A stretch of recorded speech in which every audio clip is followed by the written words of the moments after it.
Cari amici, un caro saluto a tutti voi. Vi recito queste due poesie, una dedicata a Roberta Siragusa, l'altra a Miriam Di Prima, per ringraziare il mio caro amico di Trabia, Francesco Mancuso, presidente dell'associazione Fare per Migliorare e organizzatore dell'omonimo concorso letterario. Ciao Francesco. A Roberta Siragusa. Sento dintra lo cuore una profonda ferita quando sfoglio il giornale con le irita e leggio storie di donne che tenno spine appezzate in tala pelle con 1000 catine. La vita è un bene prezioso, non è gioco, e nudo si può permettere di darci fuoco, ma moddano le amme, pure le pere, e sento lume core punciuto dalle pene. Si chiamava Roberta Siragusa, era zita, con picciotto capida era la sua vita.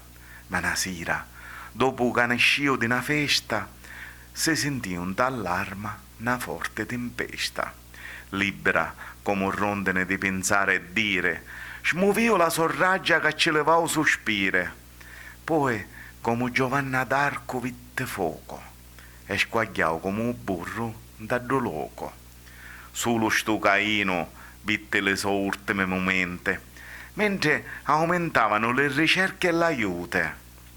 E tra la luce celestiale dello Spirito Santo, Roberta vitta la Maronna e lo suo manto.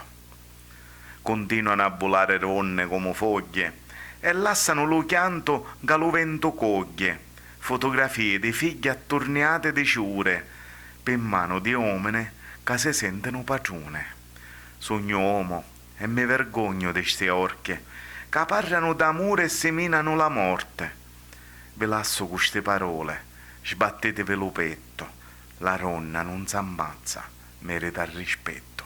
A Roberta Siragusa, a Miriam Di Prima, sono brezza del vento leggero che accarezza il nettare dei fiori, sono schiuma di mare lucente in corsa verso orizzonti celestiali.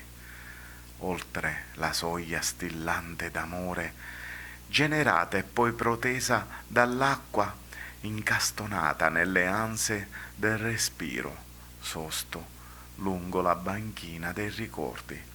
Coloro di rosa le nuvole del cielo, barco e fotografo l'oblio del tempo, tra lacrime, preghiere e palloncini che volano al suono delle campane.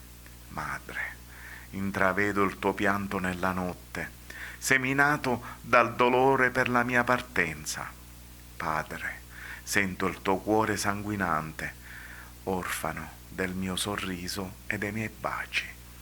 Nei bagliori della luna sfioro i vostri visi e vi soffio il mio soave canto d'amore, in un'armonia di pace benedetta da Dio, che lega il mio nome ai vostri cuori. Miriam.